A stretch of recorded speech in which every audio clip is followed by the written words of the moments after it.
Halo anak-anak, selamat datang di pembelajaran matematika. Hari ini kita akan membahas bab 1 yang berjudul eksponen dan logaritma. Nah, buku yang saya gunakan di sini adalah buku dari Kemendikbud untuk SMA SMK kelas 10 cetakan terbaru yaitu tahun 2021.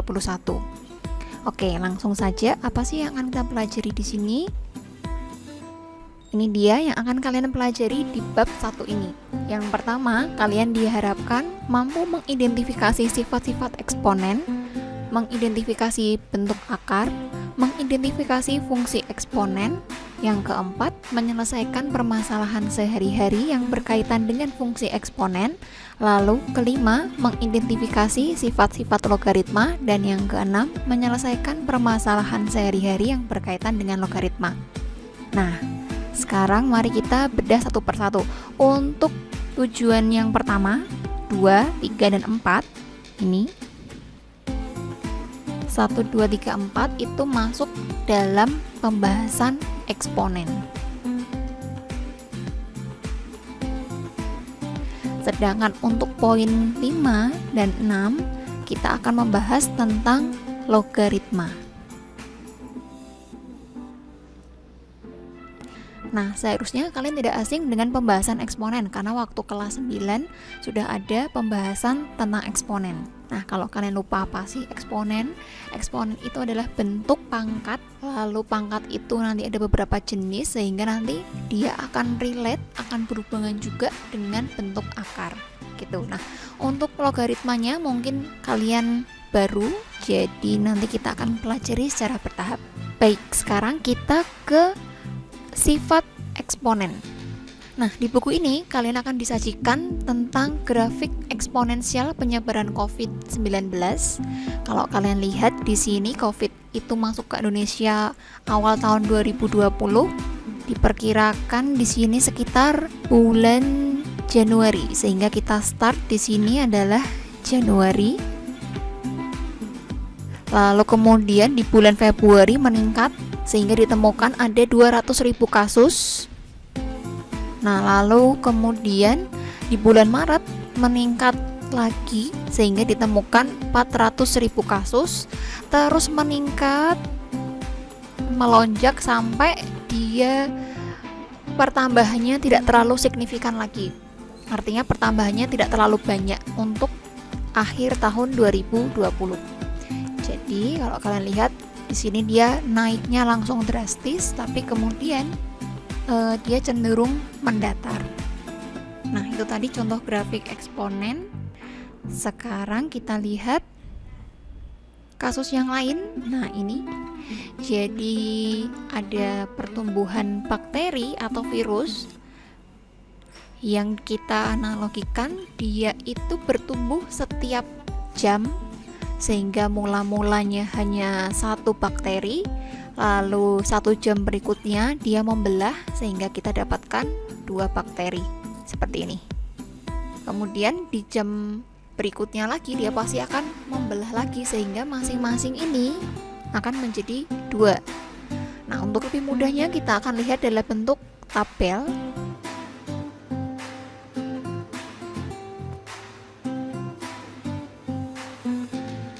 Nah, saya akan langsung ke sini.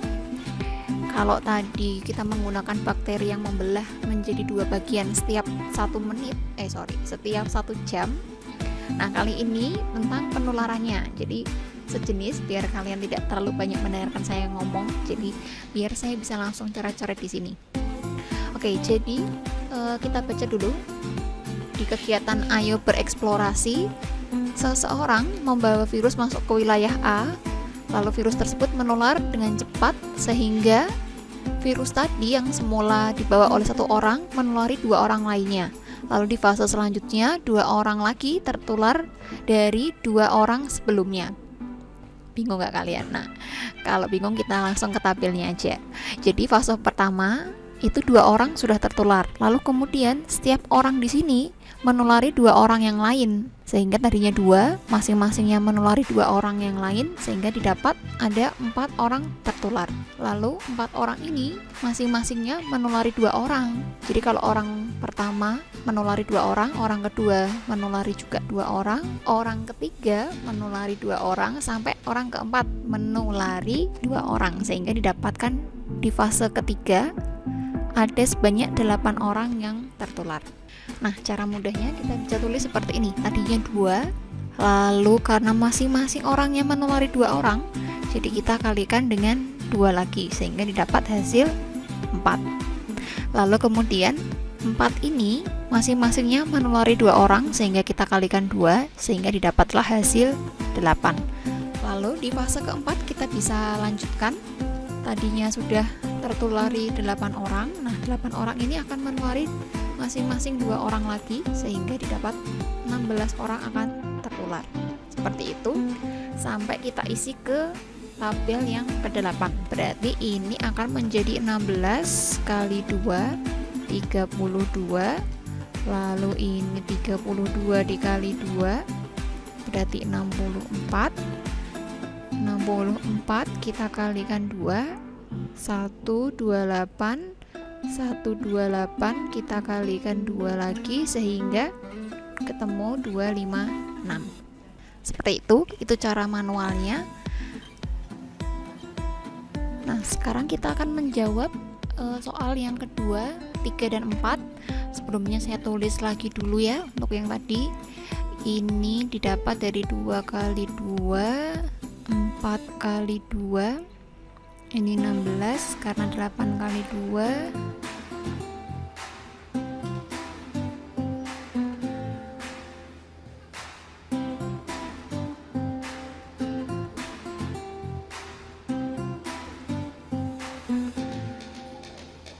nah sekarang untuk menjawab pertanyaan yang kedua, berapa orang yang tertular virus tersebut pada fase ke-10. Nah, kalau tadi kita menggunakan cara manual, kita kalikan 2 dengan syarat kita sudah tahu banyaknya orang yang tertular di fase sebelumnya. Lalu bagaimana jika dia langsung lompat ke 10? Sementara kita kan belum punya 9. Nah, apakah kita harus mencari yang ke-9? Nah, kalau lompatnya hanya 2, jadi skip 1 fase, tidak masalah kalian lakukan itu. Nah, namun bagaimana kalau nanti soalnya itu lompatnya jauh, tiba-tiba kalian ditanyakan orang yang tertular pada fase ke-20. Nah, apakah kalian akan membuat fase ke-11, 12 dan seterusnya sampai ketemu 20? Tentu saja tidak kan? Nah, mari kita lihat cara lainnya. Di sini kita punya 4 itu adalah 2 kali 2. Kalian sudah mengenal konsep eksponen di kelas 9. Nah, 2 kali 2 bisa kita tuliskan dengan rumus atau dengan bentuk 2 pangkat 2. Lalu 4 ini adalah 2 pangkat 2, atau 4 itu bisa ditulis 2 kali 2, sehingga dikalikan 2 lagi, berarti kita punya perkalian 2 sebanyak 3. Nah, karena di fase keempat itu 8 kali 2, padahal 8 itu adalah 2 pangkat 3, berarti di sini 16 kita dapatkan dari 2 pangkat 4. Nah, kalau dengan 3 contoh ini kalian sudah bisa beranalogi, maka kita bisa lanjutkan untuk fase kelima, berarti kita tulis menjadi 2 pangkat 5. Betul. Lalu untuk 64 berarti 2 pangkat 6. Lalu 128 dia adalah 2 pangkat 7. 256 berarti 2 pangkat 8. Itu artinya apa? Fase ini menunjukkan bilangan di bagian pangkat. Betul sekali.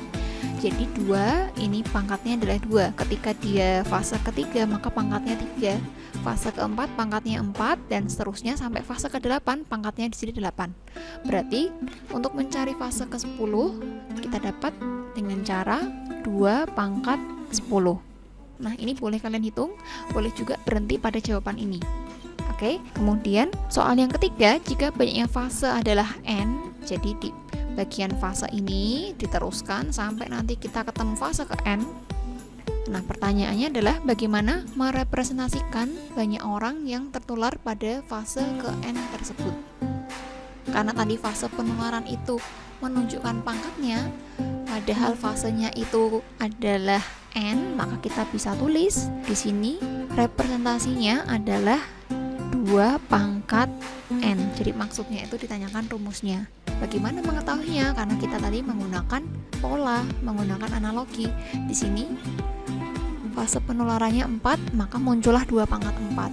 Di sini fase penularan ke-6, muncullah sebanyak 2 pangkat 6 orang yang tertular. Berarti kalau nanti fase penularannya fase ke N, maka banyak orang yang tertular adalah 2 pangkat N. Oke, nah itu juga menunjukkan hubungan antara fase penularan dan banyaknya orang yang tertular, di mana fase penularan itu sebagai pangkatnya atau eksponennya, sedangkan banyaknya orang tertular didapat dengan cara 2 pangkat N. Seperti itu. Nah, lalu di sini ada kegiatan ayo berpikir kritis. Jika terdapat 250 orang di wilayah tersebut, berapa fase penularan yang terjadi sehingga 250 orang akan tertular virus tersebut? Nah, berapa fase? Fase tadi kita simbolkan dengan apa ya? Fase kita simbolkan dengan N. Berarti itu yang ditanya. Karena kita tidak tahu, maka tulislah dalam bentuk N. Nah, tadi rumusnya adalah 2 pangkat N. Jadi kita tulis ini rumusnya. Sedangkan 2 pangkat N menunjukkan banyaknya orang yang tertular. Nah, sedangkan orang yang tertular berapa? 250. Jadi kita tulis di sini 2 pangkat N sama dengan 250. Pertanyaannya, bagaimana kita mendapatkan N? Nah, mungkin ada yang memiliki ide, berarti itu dicoba-coba, Bu. Oke, boleh, silahkan dicoba-coba sampai kalian ketemu 2 pangkat berapa, nanti yang hasilnya 250. Oke, sekarang kita lanjutkan ke pembahasan selanjutnya. Nah, ini tadi definisi eksponen. Saya tidak perlu jelaskan lagi karena kalian sudah mendapatkan di kelas 9, di mana 1 itu adalah 2 pangkat 0. Jadi kalau pangkatnya 0, maka hasilnya adalah 1. Sedangkan 2 atau 2 pangkat 1 itu hasilnya 2, terus ada 2 pangkat 2 hasilnya 4, dan seterusnya. Sehingga kita bisa dapatkan definisi dari eksponen adalah jika A bilangan real, lalu N bilangan bulat positif, maka kita bisa tulis A pangkat N menjadi perkalian A kali A kali A kali A, dan seterusnya sebanyak N faktor. Jadi kalau ini sebanyak 2 ya berarti A kali A. Kalau ini sebanyak 7, maka A nya nanti sebanyak 7 faktor atau 7 buah. Nah, kalau kalian bingung menyebutkan Bu bilangan yang bawah, Bu bilangan yang atas, nah dia punya nama ya. Jadi untuk bilangan yang besar itu kita sebut dengan bilangan pokok, lalu yang kecil di atas namanya adalah pangkat atau eksponen. Jadi kalau kalian bingung, nah pakailah nama ini. Jadi jangan bilang bilangan yang besar, bilangan yang kecil di atas gitu. Oke. Selanjutnya ini beberapa definisi penting sebelum kita lanjutkan ke sifat-sifat eksponen. Yang pertama, kalau kalian amati pangkatnya tadi apa? 1, 2, 3, 4, 5 dan seterusnya kan. Paling kecil tadi kita kenal pangkatnya 0, dimana kalau kita punya bilangan berpangkat 0, maka hasilnya adalah 1. Nah, lalu bagaimana kalau pangkatnya itu bilangan negatif? Nih, bagaimana kalau pangkatnya adalah negatif? Jadi min N, dimana N itu bilangan bulat positif, berarti nanti min N-nya adalah bilangan negatif. Nah, kalau kalian punya pangkat negatif, maka ubah menjadi 1/A pangkat N. Jadi N-nya nanti ini menjadi positif. Jadi min-nya ini nanti akan menggantikan bentuk A sehingga menjadi 1/A. Lalu kemudian di sini kalau kalian mendapatkan A pangkat 1/N yang hasilnya adalah P, bentuk ini bisa kita tulis dalam bentuk yang lain menjadi P pangkat N sama dengan A. Jadi tukar tempat. Jadi di sini 1/N, kalau dia pangkatnya pindah menjadi pangkat N gitu, sehingga kita dapat P pangkat N sama dengan A. Lalu kemudian kalau ada bentuk perpangkatan yang pecahan seperti ini, kita juga bisa pisah dengan cara menuliskan seperti ini. Jadi M per N nya kita pisah, kita sendirikan, M sendiri, N nya sendiri, tapi dengan catatan N nya masih dalam bentuk seper. Jadi M nya yang atas ini aja yang keluar, kayak gitu. Nah, lebih jelasnya kita akan bahas di bagian sifat-sifat eksponen. Nah, ini dia sifat-sifat eksponen. Saya akan langsung ke sifat-sifatnya yang sudah kalian pernah pelajari. Saya hanya tinggal mereview lagi. Ini sifat-sifatnya ada berapa sifat? Ada 7 dan mungkin lebih. Nanti sambil dibuka catatan kalian ketika kelas 9 ya. Nah, saya akan review lagi dari sifat yang sering banget kita pakai. Dimana kalau kita punya A pangkat M dikali A pangkat N, maka hasilnya adalah A pangkat M plus N. Di sini bilangan pokoknya harus sama. Jadi kalau kita punya bilangan pokoknya 2 pangkat M, terus ini 3 pangkat N, bisa nggak digunakan sifat ini?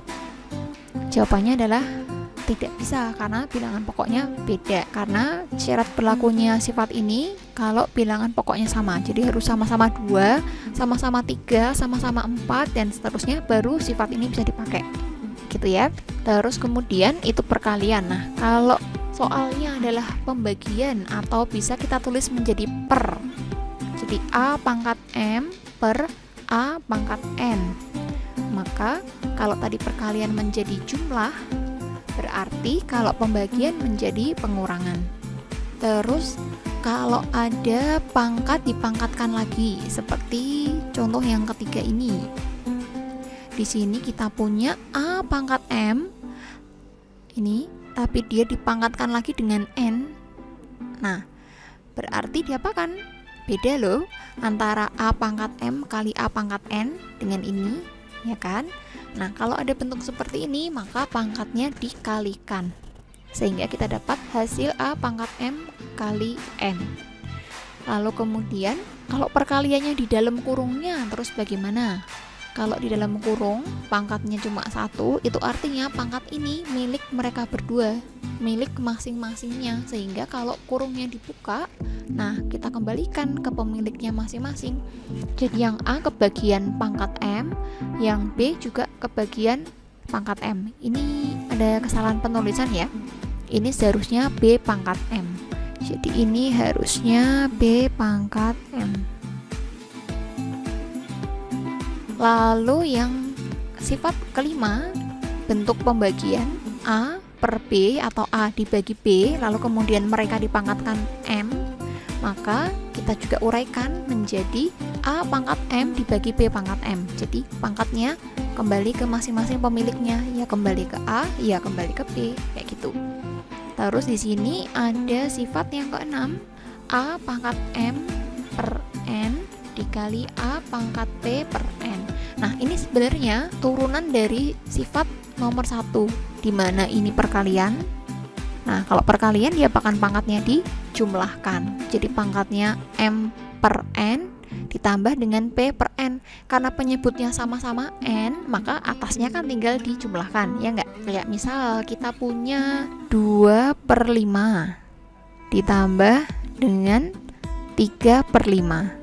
Nah, sama-sama penyebutnya 5, berarti atasnya tinggal dijumlahkan aja kan? Berarti menjadi 2 tambah 3 per 5. Seperti itu.